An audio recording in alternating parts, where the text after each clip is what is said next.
بسم الله الرحمن الرحيم.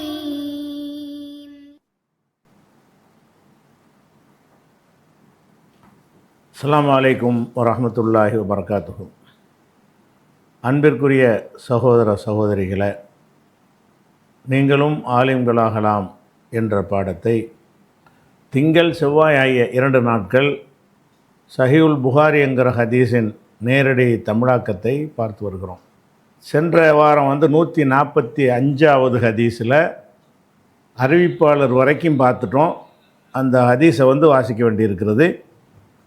அதில் என்ன வருதுன்னா, அப்துல்லாஹி இப்னு உமர், இது 145வது ஹதீஸு. அப்துல்லாஹி இப்னு உமர், அந்த வாசி இப்னு ஹப்பான் என்பவர் அறிவிக்கிறார். யார் வழியாக? அப்துல்லாஹி இப்னு உமர், அப்துல்லாஹி இப்னு உமர் வழியாக அறிவிக்கிறார்.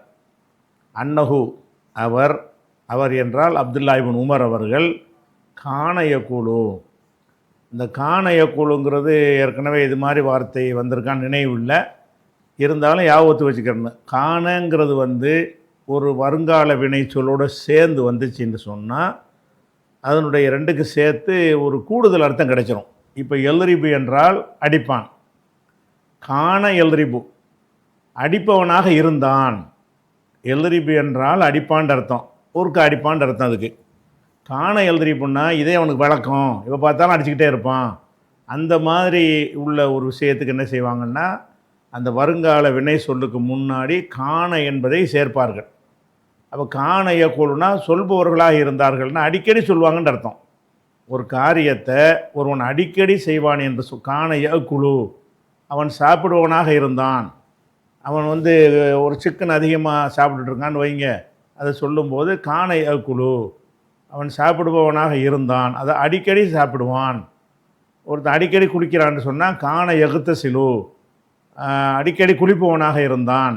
அதை வருங்கால வினை சொல்ல போட்டு அதுக்கு முன்னாடி காண என்று சேர்த்துட்டாங்கன்னு சொன்னால் அது ஒரு கண்டினியூட்டி, அதாவது ஒரு தொடர்ச்சியாக அந்த செயல் நடந்தது. தொடர்ச்சியான விடாமல் நடக்க முடியவே முடியாது. சாப்பிட்டுட்டே இருக்க முடியும் 24 மணி நேரமும். அதிகமான நேரத்தில் செய்கிறதுக்கு என்ன செய்வாங்கன்னா காணன்னு போட்டுருவாங்க. இப்போ இப்னு உமர் அவர்கள் அன்னஹு காண யக்கூலு, அவர் சொல்பவராக இருந்தார்னு சொன்னால் அடிக்கடி சொல்வார். என்ன சொல்வார்ன்னு கேட்டால், இன்ன நாசன், சில மனிதர்கள், நாசு என்றால் மனிதர்கள், மொட்டையா மனிதர்கள்னு சொல்ல முடியாது, சிலன்னு தான் வச்சுக்கிறேன். இன்ன நாசன், சில மனிதர்கள். நாசு என்றாலும் இன்சான் என்றாலும் எல்லாம் மனுஷனை குறிக்கிற ஒரு சொல்லு தான். நாசுன்னு கூட குரானில் ஒரு சூறா இருக்குல்ல, கடைசி சூறா, அந்த நாசு தான் இது. இன்ன நாசன், சில மனிதர்கள் யக்கூலுன சொல்லுகிறார்கள், சில பேர் பேசிக்கொள்கிறார்கள். என்ன பேசிக்கொள்கிறார்கள் என்று சொன்னால், இதா காத்த, நீ உட்காரும் பொழுது, அலா ஹாஜத்திக்க, உனது தேவைக்காக உட்காரும் பொழுது, அது மலஜலம் கழிக்கிறதுக்கு இந்த ஒரு நாகரிகமாக இதை சொல்லுவாங்க. இதா காத்த அலா ஹாஜத்திக்க, உன் தேவைக்காக நீ உட்காரும்போது, தேவையை நிறைவேற்றுவதற்கு, அதாவது மலஜலம் கழிப்பதற்கு உட்காரும்போது, இதா காத்த, நீ உட்காரும் பொழுது, அலா ஹாஜத்திக்க, உன் தேவைக்காக உட்காரும் பொழுதுன்னு நேரடி அர்த்தம். இந்த சொல்லை எதுக்கு பயன்படுத்துவாங்கன்னா, மலஜலம் கழிக்கிறதுக்கு உட்கார்றாங்கல்ல, அதுக்கு தான் இந்த சொல்லு வழக்கத்தில் வந்துருச்சு. அகராதியில் எந்த தேவைக்கு உட்கார்ந்தாலும் இந்த வார்த்தை யூஸ் பண்ணலாம். அப்போ இதா காத்த அலா ஹாஜத்திக்க, உனது தேவைக்கு நீ உட்காரும் பொழுது, ஃபலா தஸ்தக்பிலில் கிப்லா, கிப்லாவை நீ முன்னோக்காதே, வலா பைத்தல் மக்திசி, பைத்துல் முகத்தஸ் என்பதையும் நீ முன்னோக்காதே அப்படின்னு சொல்லி சில மக்கள் பேசிக்கொள்கிறார்கள் அப்படின்னு இப்னு உமர் அவங்க பேசிக்கொள்வதற்கு மறுப்பு சொல்கிறார்.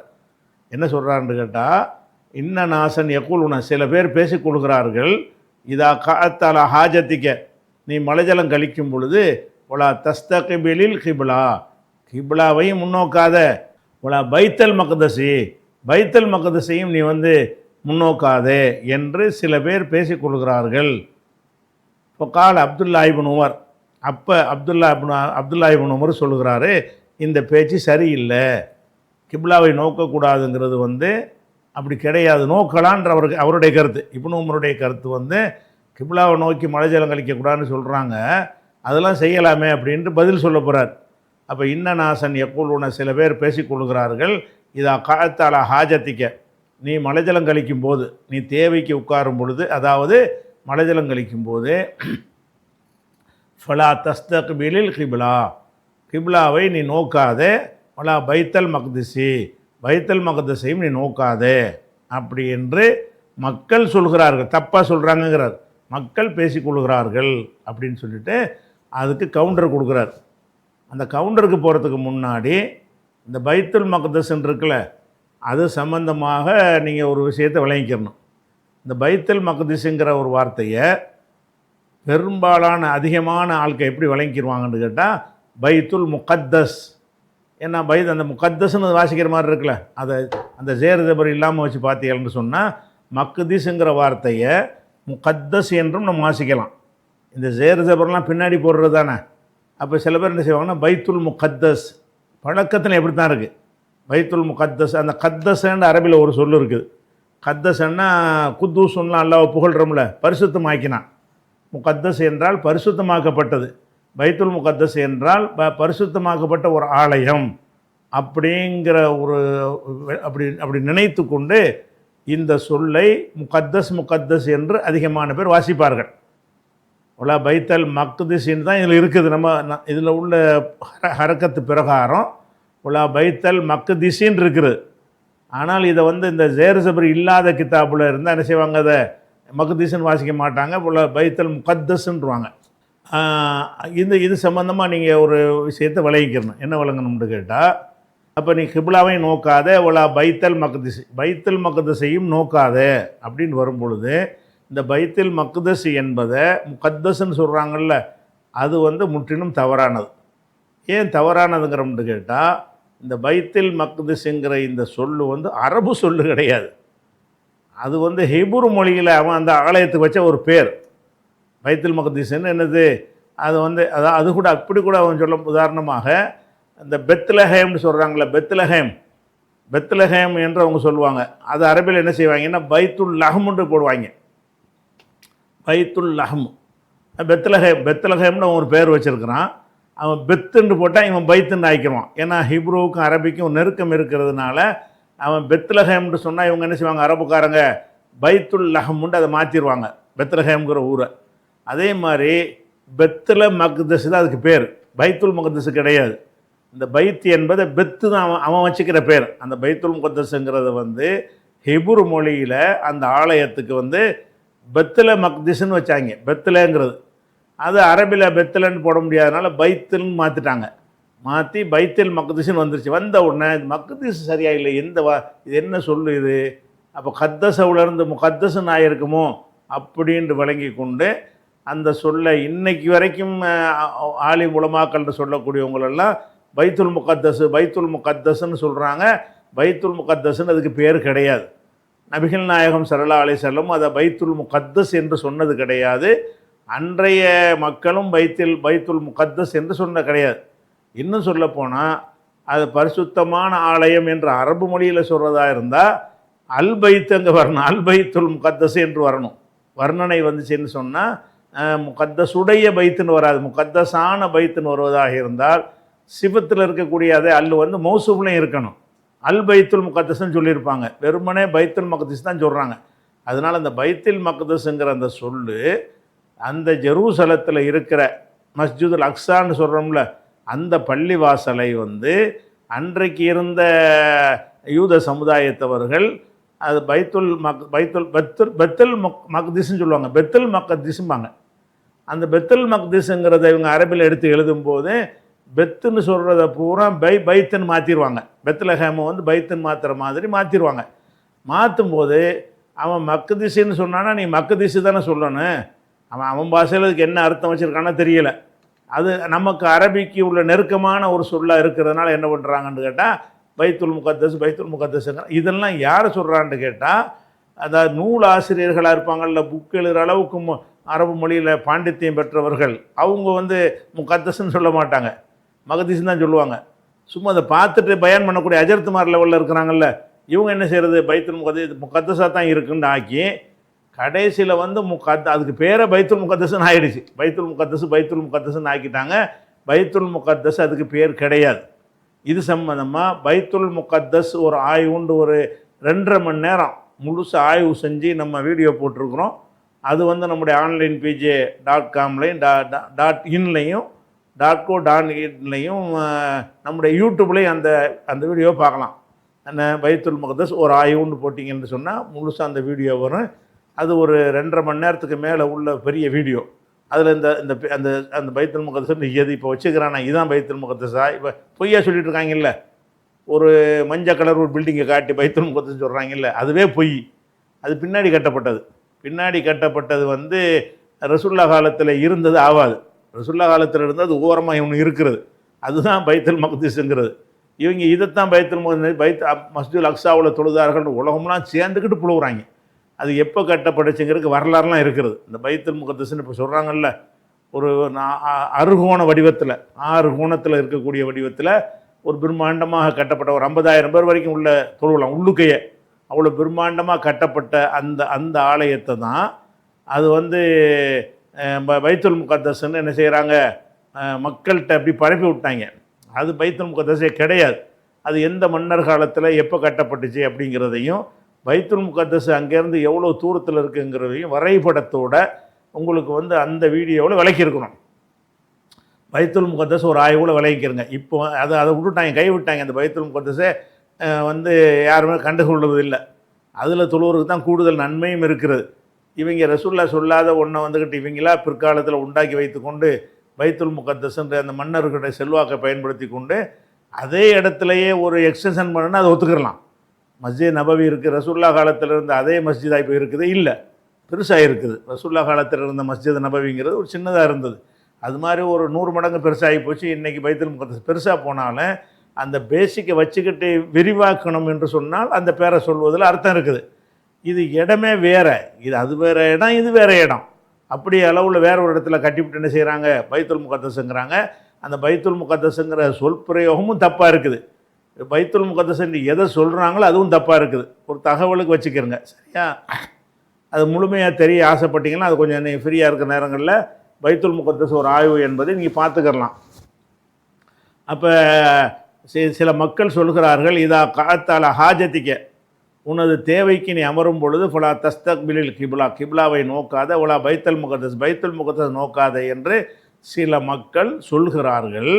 அப்போ ஃபகால் அப்துல்லாஹ் இப்னு உமர், அப்போ இப்னு உமர் சொல்கிறார்கள், இதுக்கு மறுப்பாக சொல்கிறாங்க. என்ன சொல்கிறான்னு கேட்டால், லகது இருத்த கைத்து, நான் மேலேறி ரக்கான்னு சொன்னால் இப்போ ஏணியில் ஏறுவாங்கள்ல, ஏணியில் படியில் ஏறி போகிறதுக்கு இருத்தக்கான்னு சொல்லுவாங்க.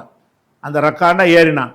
ரக்காத்தில் ரக்கா என்பதுலேருந்து மிர்காத்து ஏணிங்கிறாங்கல்ல, ஏறி செல்லும் கருவி மிர்காத்து, அந்த வார்த்தையில் உள்ளது. கது வந்துச்சுன்னா உறுதியாகன்ற அர்த்தம். சந்தேகத்துக்கு இடமில்லாமல் பேசும்போது கது என்பது சேர்த்துக்கிறவாங்க. சென்ற கால வினை சொல்லல, வருங்கால வினை சொல்ல கது போட்டாங்கன்னா சில நேரத்தில் செய்வார்கள்னு அர்த்தமாகும். அப்போ லக்கது இருத்த கைத்து, நான் ஏறினேன். யௌமன் இப்னு உமர் சொல்கிறார், ஒரு நாள் நான் ஏறினேன். அலா லஹரி பைத்தின் லனா, எங்கள் வீட்டுடைய மாடியின் முகட்டின் மீது ஒரு மொட்டை மாடி மாதிரி இருந்திருக்குது, அதன் மீது நான் ஏறினேன் அப்படிங்கிறார். அப்போ இதில் என்ன விளங்குதுன்னு கேட்டால், அந்த காலத்திலேயே வெறும் எல்லாமே குடிசைகளாகவே இருக்கலை. என்ன செஞ்சிரு, வீட்டுக்கு மேலே ஏறுறதுன்னு சொன்னால் அது மாதிரி ஒரு சென்டிங் மாதிரி போட்டால் தானே ஏற முடியும். அது மாதிரி ஏதோ போட்டிருக்கிறாங்க அந்த காலத்து தொழில்நுட்பத்தை வச்சு ஏதோ ஒரு முறையில் ஏறி போகிற மாதிரி ஒரு மொட்டை மாடி மாதிரி கூட நினைஞ்சிருக்கிறாங்க, அமைச்சிருக்கிறாங்க. அப்போ அதனால ஏற முடிஞ்சவர். லக்கது இருத்த கைத்து, நான் ஏறினேன். யௌமன் ஒரு நாள் ஏறினேன். அலா லஹரி பைத், லஹருன்னா முதுகுன்ற அர்த்தம், மேலுன்ற அர்த்தம். லஹருன்னா என்ன, முதுகு லஹரும்பாங்க. லஹரு இது பத்தனு, வயிறு முதுகுங்கிறதுக்கு லஹரும்பாங்க. ஒரு வாகனம் இருக்குல்ல, குதிரை இருக்குல்ல, குதிரையுடைய லஹருன்னு சொன்னால் அந்த ஏறி உட்காருவோம்ல அந்த பகுதியை லஹரும்பாங்க. அது மாதிரி வீட்டுடைய லஹருன்னா மாடி, அந்த முகடு. வீட்டுக்கு லஹருன்னா என்னது, இது மூடி இருக்கிறதுக்கு மேலே முகடு இருக்கும்ல, அதுக்கு பேர் தான் லஹரு. அப்போ இருத்த கைத்து யோமன், ஒரு நாள் நான் ஏறினேன். அலா லஹரி பைத்தின் லனா, எங்களுக்கு உரிய ஒரு முகட்டின் மீது ஏறினேன். அப்போ வீட்டுக்கு மேலே ஏறி போகிற அளவுக்கு கொஞ்சம் வசதியாக வீடு கட்டியிருக்கிறார். அப்போ ஏறி பார்த்தோம்னு சொன்னால், ஃபராய்த்து ரசூலுல்லாஹி ஸல்லல்லாஹு அலைஹி வஸல்லம், ரசூல் ஸல்லல்லாஹு அலைஹி வஸல்லம் அவர்களை நான் பார்த்தேன். அலா லபினத்தைனி, இரு செங்கல் மீது அமர்ந்திருப்பதை பார்த்தேன். ரசூலுல்லாவுடைய வீடு வந்து மாடி வீடு கிடையாது, என்ன ஒரு ஓப்பன் பிளேஸாக இருக்கும் போல இருக்குது. இந்த அவங்க வீடு கொஞ்சம் காலி இடம் வச்சுருப்பாங்கன்னு நினைக்கிறேன். அப்போ இவர் மாடிலேருந்து பார்க்கும்போது ரசூலுல்லாவுடைய வீடு தெரியுதுன்னா அந்த பக்கத்து வீட்டுக்காரராக இருந்திருக்காரு. ரசூலுல்லாவுடைய வீட்டுக்கு அருகில் தான் இந்த இப்னு உமர் வசிச்சிருக்கிறார். இப்னு உமரும் உமரெல்லாம் சேர்ந்து இருக்கும் பொழுது அங்கே தான் வசிச்சிருக்கிறாங்க. அப்போ ரசூலுல்லாவுடைய வீடும் இப்னு உமருடைய வீடும் ஏறக்குறைய அருகில் இருந்திருக்கிறது. எந்த அளவுக்கு அருகில் இருக்குது என்று சொன்னால், அவர் வீட்டிலேருந்து ஏறி பார்த்தால் ரசூலுல்லாவுடைய வீட்டுடைய கொள்ளை தெரியும், அவங்களுடைய கொள்ளை பகுதி என்ன செய்யும் தெரியும். அப்படிங்கிற மாதிரி இருந்திருக்கு என்பதை இந்த ஹதீஸிலேருந்து ஊகித்து நம்மளே வழங்கலாம். அப்போ லக்கது இருத்த கைத்து யோமன் அலா லஹரி பைத்தின் லனா, எங்களுடைய வீட்டினுடைய முகட்டின் மீது நான் ஏறினேன் ஒரு நாள். ஃபராயித்து ரசூலுல்லாஹி ஸல்லல்லாஹு அலைஹி வஸல்லம் அலா லபினத்தைனி, அப்போ ரசூலுல்லா ஏற்றி பார்க்க 2 செங்கல் வச்சு உட்காந்தாங்களையே, பாத்ரூம் தான் உட்காருவாங்க, சாதாரணமாக உட்காந்து பேசிகிட்டு இருக்க மாட்டாங்க. அந்த வீட்டில் கொள்ளையில் 2 செங்கல் மீது அவர்கள் அமர்ந்திருப்பதை நான் பார்த்தேன். செங்கல் மீது அமர்ந்தார்கள் என்று சொன்னாலே என்ன அர்த்தம்? மலஜலம் கழிப்பதற்கு அமர்ந்திருக்கிறார்கள் அர்த்தம். எப்படி அமர்ந்திருந்தார்கள் என்று கேட்டால், முஸ்தக்பிலன் பைத்தல் மக்திசி, பைத்துல் முகத்தஸை நோக்கியவர்களாக, லிஹாஜத்திஹி, எதுக்கு உட்கார்ந்தாங்கன்னு சொல்லிவிடுறார், லிஹாஜத்திஹி தேவைக்காக வேண்டி, தேவைன்னா மலஜலம் கழிக்கிறது தான் தேவைம்பாங்க, லிஹாஜத்திஹி அவங்களுடைய தேவைக்காக வேண்டி பைத்துல் முகத்தஸை நோக்கியவர்களாக 2 செங்கல் மீது அமர்ந்திருப்பதை நான் பார்த்துருக்குறேன். அப்படி இருக்கும்போது நீ எப்படி பைத்துல் முகத்தஸை நோக்க வேணான்னு சொல்லுவ அப்படின்னு கேட்குறார் இப்னு உமர். அப்போ இப்னு உமர் கருத்து பிரகாரம் அந்த கிப்லாவை நோக்கக்கூடாது என்கிற ஒரு செய்தி இருந்தாலும் அதை ஏற்றுக்கிற மாட்டேங்கிறார் அவர். சில அறிஞர்கள் வந்து பில்டிங்கு கட்டடமாக இருந்துச்சுன்னு சொன்னால் அப்படி அமையலாம், கட்டடமாக இல்லாட்டி ஓப்பன் பிளேஸில் நோக்கக்கூடாதுன்னு ஒரு விளக்கம் சில பேர் 2 ஹதீஸையும் வச்சு சொல்லுவாங்க. இப்னு உமருடைய நிலை என்னன்னு கேட்டால், பொதுவாகவே கிப்லாவை நோக்கலாங்கிறார். மலைஜலம் கழிக்கும் போது கிப்லாவை நோக்கலாம். அதில் இன்னொரு விஷயம் என்னென்னு கேட்டால், இந்த பைத்துல் முகத்தஸ்ன்னு இருக்குல்ல, பைத்துல் மக்திஸு, அந்த பைத்துல் முகத்தஸ் என்பதும் கஅபா என்பதும் அதாவது நேருக்கு நேராக இருக்கும். பைத்துல் முகத்தஸன் இப்படி இதான் பைத்துல் முகத்தஸ்னா இதுதான் கஅபா, இப்படி தான் அந்த மதீனாவிலேருந்து பார்க்கும்போது டைரெக்ஷனில் இருக்கும். அப்போ வந்து பைத்துல் முகத்தஸுக்கு முதுவை காட்டி உட்கார்ந்துருந்தார்கள். அப்போ வந்து முகம் வந்து கிப்லாவை நோக்கி இருந்தது என்று வரும். அப்படியும் ஒரு ஹதீஸ் அடுத்தடுத்த ஹதீஸில் வரும், இதுக்கு அடுத்தே வரும். அப்போ ரசூல் ஸல்லல்லாஹு அலைஹி வஸல்லம் அவர்கள் பைத்துல் முகத்தஸை நோக்கியவர்களாக அவங்க 2 செங்கல் மீது அமர்ந்ததை நான் பார்த்தேன். அதனால் கிப்லாவை நோக்கக்கூடாதுன்னு சொல்வது சரி இல்லை, டோட்டலாகவே சரியில்லைங்கிறது தான் இப்னு உமருடைய கருத்து. அதை ஒன்று வச்சுக்கிறீங்களா. அடுத்து என்னென்னு கேட்டால், இந்த ஒரு கேள்வி கேட்டார்ல, பைத்துல் முகத்தஸில் வந்து நோக்கக்கூடாதுங்கிறாங்களே, கிப்லாவை நோக்கக்கூடாதுன்னு மக்கள்லாம் பேசிக்கிறாங்களேன்னு ஒரு கேள்வி இப்னு உமர் ஒருத்தர் கேட்குறாருல, அவரை நோக்கி இப்னு உமர் கேட்குறாருன்னு கேட்டால், நீ எல்லாம் மார்க்கம் தெரியாத ஆளாக இருக்கேப்பான்னு சொல்வதற்கு ஒரு வாசகத்தை யூஸ் பண்ணுறாரு. என்ன யூஸ் பண்ணுற, அந்த விஷயத்தை விளங்கிட்டு இந்த வாசகத்தை படித்தா தான் உங்களுக்கு விளங்கும். அதாவது நம்ம சஜிதா செய்கிறோம், சஜிதா செய்யும் பொழுது எப்படி சஜிதா செய்வோம்னா 2 பாதங்களும் நட்டி வைக்கப்பட்டு இப்படி தானே இருக்கும். சஜிதாவில் இருக்கும் பொழுது 2 பாதங்களும் நட்டப்பட்ட நிலையில் தான் நம்ம சஜிதா செய்வோம். சில மார்க்கம் அறியாதவங்க என்ன செய்வாங்கன்னு கேட்டால், அப்படியே தவக்கலை மாதிரி சஜிதா செய்வாங்க.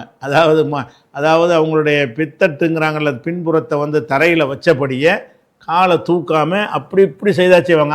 ஆமக்குட்டி மாதிரி.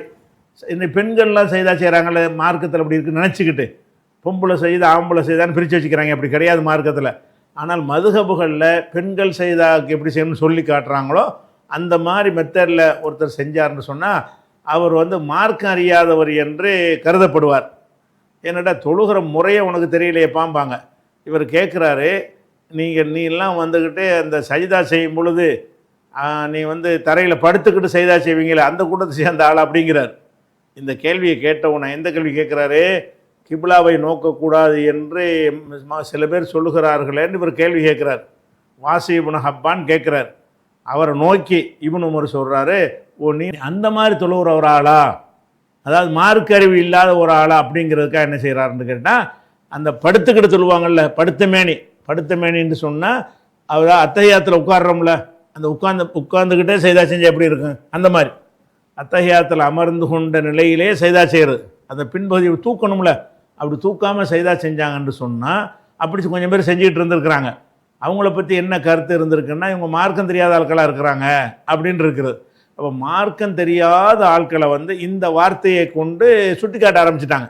ஓ, நீ வந்து படுத்துக்கிட்டு தொழுகிறாளா, இருப்பில் உட்காந்துக்கிட்டு தொழுகிறாளான்னு கேட்பாங்க. அந்த மாதிரி ஒரு வார்த்தையை யூஸ் பண்ணுறாரு. என்ன கேட்குறோம், காலை இப்னு உமர் சொல்கிறாரு, இல்லை அல்லக்கல்ல அல்லவு கடைசி அர்த்தம் செய்கிறோம்.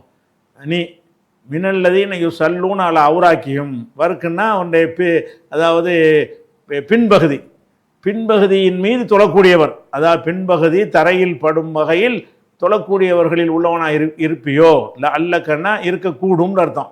இல்லை அல்லக்க நீ இருக்கக்கூடும்.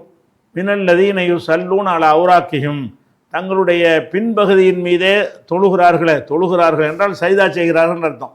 அப்போ பின்பகுதியின் மீதே சைதா செய்கிறார்களேன்னா அதை உட்கார்ந்த மேனி சைதா செய்கிறார்களே, அதாவது நம்ம சைதா செய்யும்போது அத்தஹியாத்தில் உட்கார்ந்துருக்கோம் அதே மாதிரியா சைதா செய்வோம்.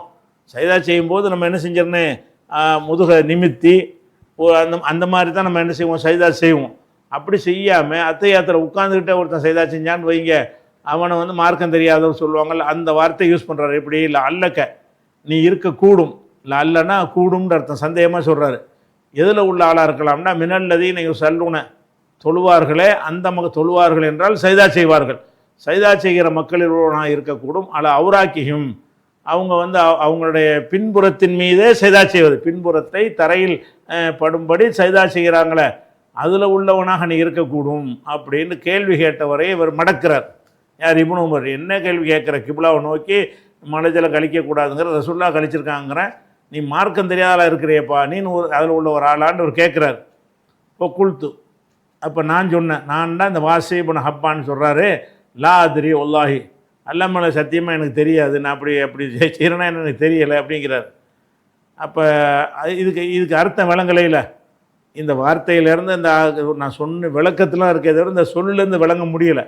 இருந்தாலும் அந்த விளக்கத்தை என்ன செய்கிறாருன்னு கேட்டால், மாலிக் இமாம் வந்து சொல்கிறார், கால மாலிக்கு சொல்கிறாரு, ஏனி இதுக்கு அர்த்தம் என்ன, அர்த்தம் அதாவது அல்லது யுஸல்லி தொழக்கூடிய ஒருத்தன், எப்படி தொழுகிறவன், யுஸல்லி ஒலா எர்தஃபியூ அவன் தொழுகிறான், ஒலா எர்தஃபியூ அனில் அருளி ஒலா ஏனி அல்லது யுஸல்லி அவன் இதை யாரை பற்றி சொல்கிறாருன்னு கேட்டால், அல்லது யுஸல்லி தொழக்கூடிய ஒருவன் எந்த மாதிரி தொழுகிறான், ஒலா எர்தஃபியூ அனில் அருளி பூமியிலிருந்து உயர்த்தாமல் தொழுகிறான், எஸ்ஜுது சஜிதா செய்கிறான், ஒஹுவ லாசிக்கும் பில் அருளி பூமியில் ஒட்டி கொண்டு இப்படியே ஒரு ஆமக்குட்டி மாதிரி உட்கார்ந்த நிலையில் சைதா செய்கிறானே அவனைத்தான் இது குறிப்பிடுறாரு, அவனைத்தான் இந்த சொல்லு குறிக்கும் என்று சொல்லி புகாரியே இந்த மாலிக் என்பவர் சொன்ன விளக்கத்தை தந்துடுறார். நம்மளா சொன்ன விளக்கம் இல்லை, புகாரியே ஒரு மாலிக் என்ற அறிஞர் சொன்னதாக இந்த விளக்கத்தையும் சொல்லிடுறாரு. இது முடிஞ்சிருச்சு. அப்போ மேட்ரு என்னென்னு கேட்டால், இப்னு உமருடைய கருத்து பிரகாரம் மலைஜலம் கழிப்பது வந்து கிப்லாவை நோக்கியும் கழிக்கலாம், கிப்லாவின் பக்கம் முதுகு காட்டியும் கழிக்கலாம். ஏன்னா ரசூல்லா கட்டடத்துக்கு வெளியேன்றவங்க பின்னாடி உள்ளவங்க தான் பிரிக்கிறாங்க. ஏன்னா அவங்களுக்கு தடை செஞ்ச ஹதீஸும் கிடைக்கிறது, இவருக்கு தடை செஞ்ச ஹதீஸ் வந்து கிடைக்கல இப்னு உமருக்கு. இவங்க எப்படி தடுப்பாங்க, ரசூல்லாவே செஞ்சுருக்கிறாங்களோன்னு அவர் பொதுவாக வழங்கிட்டார். ரசூல்லாவே வந்து நினைஞ்சிருக்காங்க கிப்லா பைத்துல் முகத்தஸை நோக்கி இருந்திருக்கிறாங்கன்னா அதை தடுக்க நீங்கள் யார் அப்படிங்கிற மாதிரி அடிப்படையில் அவர் கேட்குறாரு. ஆனால் பிற்காலத்து அறிஞர் என்ன செய்கிறாங்கன்னு கேட்டால், தடுத்த ஹதீஸும் இருக்கத்தானே செய்யுது, கிப்லாவை நோக்கி மலைஜலம் கழிக்காது தடுத்துற ஹதீஸ் முன்னாடி நம்ம சொல்லியும் இருக்கிறோம். அப்படி ஒரு ஹதீஸ் இருக்கிறதுனால இவர் சொல்கிற ஹதீஸை ரெண்டையும் ஏற்றுக்கொள்வதாக இருந்தால் எப்படி அதை மெர்ஜி பண்ணணும்னு கேட்டால், அது இவர் வந்து வீட்டுக்குள்ளான்னு பார்க்குறாரு. வீடுனா ஒரு சுவர்லாம் ஒரு காம்பவுண்ட்லாம் இருக்கும்ல, ஒரு காம்பவுண்டுக்குள்ளே நீங்கள் இருந்தீர்களே ஆனால் கிப்லாவை நோக்குவது பிரச்சனை இல்லை, திறந்த வழியாக இருந்தால் பிரச்சனை இருக்குங்கிற மாதிரி விளங்குறாங்க பின்னாடி வந்து அறிஞர்கள். இவர் அதை விளங்காத காரணம் என்னென்னு கேட்டால், அந்த தடை செஞ்சு இவருக்கு தெரியாது. சஹாபாக்கள் அப்படி தான் இருந்தாங்க. நிறைய சஹாபாக்களுக்கு வந்து நமக்கு தெரிஞ்ச ஹதீஸ் கூட தெரியாது. நம்மளுக்கு ஒரு தொகுத்தூர் புஸ்தகமாக ஆக்குனதுனால நமக்கு தெரிகிறது. இந்த சாபிக்கு தெரிஞ்ச அந்த சாபிக்கு தெரியாது, அந்த சாபிக்கு தெரிஞ்ச இந்த சாபிக்கு தெரியாது என்ற நிலையில் தான் அந்த சமூகம் இருந்தது என்பதை பார்க்குறோம். இதே விஷயத்தை இப்போ 145 தானே, 148வது ஹதீஸில் பார்த்தீங்கன்னா, அது இங்கே பின்னாடி இது வரப்போகுது, அதில் உள்ள வாசகத்தை மட்டும் காட்டுறேன். எப்படி பாட்டுறேன்னு சொன்னால், அதாவது முஸ்தக்பிரல் கிப்லத்தி முஸ்தக்பில ஷாமி, ஷாமை நோக்கியவர்களா, ஷாம்னா சரியா, சிரியான்னா பைத்துல் முகத்தஸ், சிரியாவை நோக்கியவர்களாகவும், முஸ்தத்பிரல் கிப்லா, கிப்லாவை பின்னோக்கியவர்களாகவும் ரசூல்லா தொழுதா. இந்த ஹதீஸ் முழுசாக நம்ம 2 ஹதீஸுக்கு பிறகு பார்க்க போகிறோம். அந்த ரசூல்லா உட்கார்ந்துருந்தாங்கன்னு சொல்கிறார்ல, அதை வந்து வேறு வார்த்தையில் இதில் வருது. எப்படி வருது?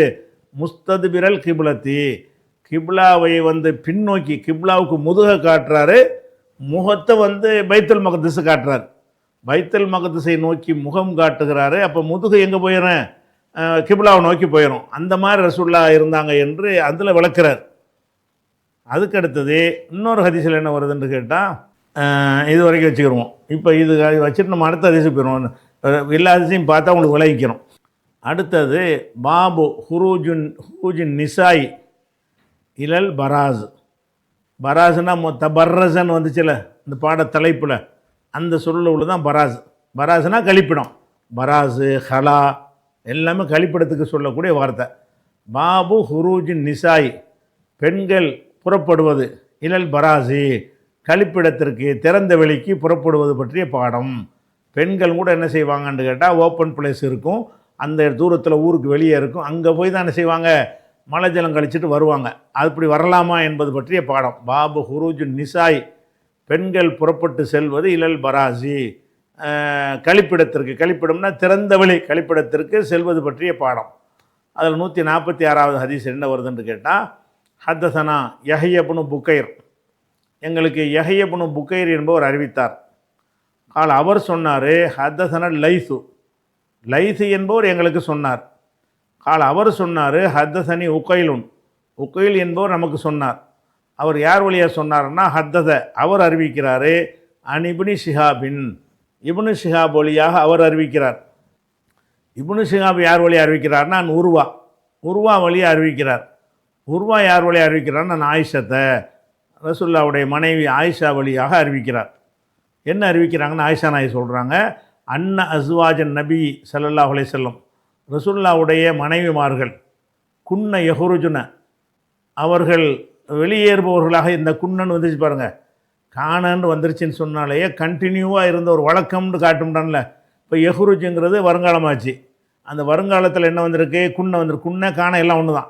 காண வந்தாலும் சரி, காணத்து காணத்தா குன்னுன்னு அந்த சொல்லில் எந்த சொல்லு அதுக்கு பொருத்தமாக இருக்குது அது வந்துடும். அப்போ காண ஒரு ஆளாக இருந்தால் காண யஹ்ருஜுன்னு போடுவாங்க, நிறைய ஆண்களாக இருந்தால் காணும் யஹ்ருஜுன்னு போடுவாங்க, 2 ஆளாக இருந்தால் காணா யஹ்ருஜானின்னு போடுவாங்க, நிறைய பெண்களாக இருந்தால் யஹ்ருஜுன்னு வர்றதுனால குன்னை தான் போடணும். இப்போ இந்த குன்னன்னு வந்தால் என்ன அர்த்தமாகும்னு கேட்டால், இது ஒரு வழக்கமாக இருந்ததுன்னு அர்த்தம். அப்போ குன்ன யஹ்ருஜுன, வெளியேறுபவர்களாக இருந்தார்கள், புறப்படுபவர்களாக இருந்தால், ஒரே ஒரு நாள் புறப்படலை. நபியுடைய மனைவிமார்கள் குன்ன யஹ்ருஜுன, அவர்கள் புறப்படுபவர்களாக இருந்தார்கள், பில்லைலி இரவுல புறப்படுபவர்களாக இருந்தார்கள், இதாத்த பர்ரசுன, அவங்க வந்து மழை ஜலம் கழிக்கும் பொழுது, தேவை நிறைவேற்றும் பொழுது புறப்படுவார்கள், இலல் மனாசி என்கிற ஒரு இடத்தை நோக்கி போவார்கள். அதாவது வீட்டில் இருந்து மழை ஜலம் கழிப்பதற்கு இதெல்லாம் நமக்கு கற்பனை பண்ண முடியாது. நம்ம சிட்டியில் வசிக்கக்கூடிய மக்களுக்கு இதெல்லாம் விளங்கவே விளங்காது. கிராமத்தில் உள்ளவங்களுக்கு விளங்கும். கிராமத்தில் உள்ளவர்கள் வந்து வீடுகளில் கக்குசெல்லாம் கட்டியிருக்க மாட்டாங்க. இப்போ அதெல்லாம் கிராமத்திலே வந்துருச்சு. வீட்டுக்குள்ளே கழிப்பிடம் இல்லாத ஒரு காலமாக இருந்துச்சின்னு சொன்னால் எங்கே போவாங்கன்னு கேட்டால், அவுட் சைடும்பாங்க, ஊருக்கு வெளியே போவாங்க. பெண்கள் வந்து அவங்களுக்குன்னு சில ஏரியா ஒதுக்கியிருப்பாங்க, அந்த ஏரியாவுக்கு பெண்கள் போவாங்க, ஆண்கள் ஏரியாவுக்கு ஆண்கள் போவாங்க. அங்கே போய் என்ன செய்வாங்க, மழை ஜலம் கழிச்சிட்டு வருவாங்க. அப்படிங்கிற வழக்கம் இருந்துச்சு. அதை தான் சொல்கிறாங்க, பெண்கள் எங்கே போவாங்கன்னு கேட்டால் மனாசிங்கிற இடத்துக்கு போவாங்க. மனாசின்றா என்னன்னு கேட்டால், ஒஹுவ சாயிதுன் அஃபியஹு, அது ஒரு விசாலமான ஒரு மைதானம், அது விசாலமான ஒரு மைதானமாக இருந்துச்சு, அங்கே தான் மழை ஜலம் கழிக்க போவார்கள் என்று ஆயிஷா நாய் சொல்கிறாங்க. அப்போ என்ன அர்த்தம்னு கேட்டால், பெண்கள் மழை ஜலம் கழிப்பதற்காக வெளியே போகலாம். இன்றைக்கி தேவையில்லை. இன்றைக்கி வீட்டில் ஆம்பளே வெளியே போகிறது இல்லையே. இன்றைக்கி வந்து அந்த காலத்து பெரிய கஷ்டம். மழை ஜலத்தை அடைக்கிட்டு ராத்திரி வர வரைக்கும் என்ன செய்வாங்க, அடைக்கிட்டு சிரமத்தோடு அடக்கி கொண்டு உட்காந்துருப்பார்கள் அந்த காலத்து பெண்கள். அது வந்து ரொம்ப சிரமமான காரியம். இன்றைக்கி அதெல்லாம் மாறி போச்சுன்னு வைங்க. அப்போ இந்த ஆயிஷா நான் என்ன சொல்கிறாங்கன்னு கேட்டால், குன்ன யஹ்ருஜுன பில்லைலி, நபியின் மனைவிமார்கள் இரவிலே புறப்படுவார்கள். இல்லாத பர்ரசன்னா மழை ஜலம் கழிக்கும் போது அவர்கள் வெளியேறுவார்கள். இலல் மனாசி என்ற இடத்துக்கு போவார்கள். மனாசிண்டா என்னன்னு கேட்டால், ஹோ சாயிதுன் அஃபியஹு, ஒரு விசாலமான தாராளமான ஒரு ஒரு மணற்பரப்பு உள்ள இடம் அப்படின்னு சொல்லிடுறாங்களா. அதனுடைய தொடர்ச்சி இன்ஷா அல்லாஹ் நம்ம என்ன செய்வோம், நாளைக்கு பார்ப்போம்.